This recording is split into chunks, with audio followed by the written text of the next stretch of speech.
Hello बच्चों, स्वागत है आपका हमारे यूट्यूब चैनल स्टडी टाइम में।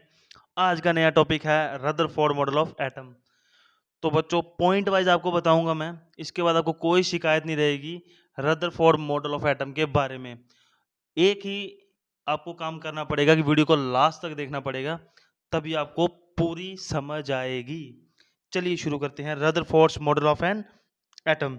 दोस्तों ये जो मॉडल था ना रदरफोर्ड का, ये रदरफोर्ड ने दिया था स्कैटरिंग एक्सपेरिमेंट को ध्यान में रखते हुए। किसके बेसिस पे? स्कैटरिंग एक्सपेरिमेंट के। स्कैटरिंग एक्सपेरिमेंट को ध्यान में रखते हुए उसने ये मॉडल ऑफ एटम दिया, जिसको जाना जाने लगा न्यूक्लियर एटॉमिक मॉडल। सबसे पहला पॉइंट क्या कहा उसने कि जो कोई एटम होता है ना, उसके अंदर हैवी पॉजिटिव चार्ज न्यूक्लियस रहता है। क्या रहता है?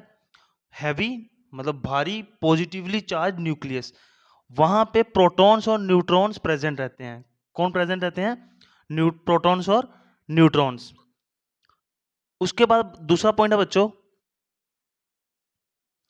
प्रोटॉन्स और न्यूट्रॉन्स को अगर जोड़ के बोला जाए तो उनको न्यूक्लियॉन्स कहा जाता है। क्यों? क्योंकि न्यूक्लियस के अंदर वो दोनों ही तो हैं, प्रोटॉन्स और न्यूट्रॉन्स, तो दोनों को मिला के न्यूक्लियॉन्स कहा जाता है। साइड में देखिए, मैंने एक छोटी सी फिगर बना के बताया है आपको। तो सबसे अंदर आपको ब्लैक कलर का राउंड मिल रहा है ना, वो न्यूक्लियस है। ठीक है, उसके अंदर क्या रहते हैं? प्रोटॉन्स और न्यूट्रॉन्स।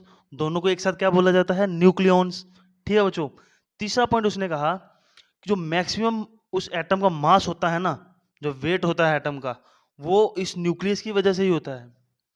जितना भी उस एटम का पूरा मास होगा, वो मैक्सिमम किसकी वजह से होगा? न्यूक्लियस की वजह से। ठीक है बच्चों।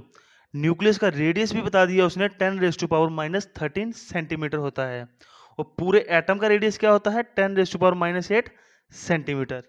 लास्ट और इंपॉर्टेंट पॉइंट उसने बताया कि इलेक्ट्रॉन्स जो होते हैं वो न्यूक्लियस के अराउंड रिवॉल्व करते हैं गोल गोल, अपनी ऑर्बिट्स में हाई स्पीड के साथ।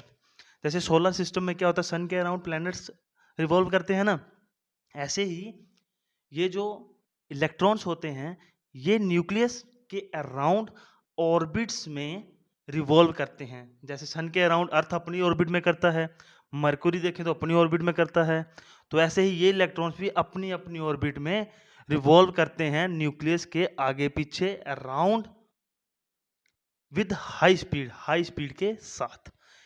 इसके बाद बच्चों मैं आपसे वादा करता हूं, आपको रदरफोर्ड मॉडल ऑफ एटम में कोई दिक्कत नहीं आएगी। एक काम कर दो, वीडियो को लाइक कर दो, चैनल को सब्सक्राइब कर दो। मिलते हैं अगली वीडियो में। Bye bye, take care.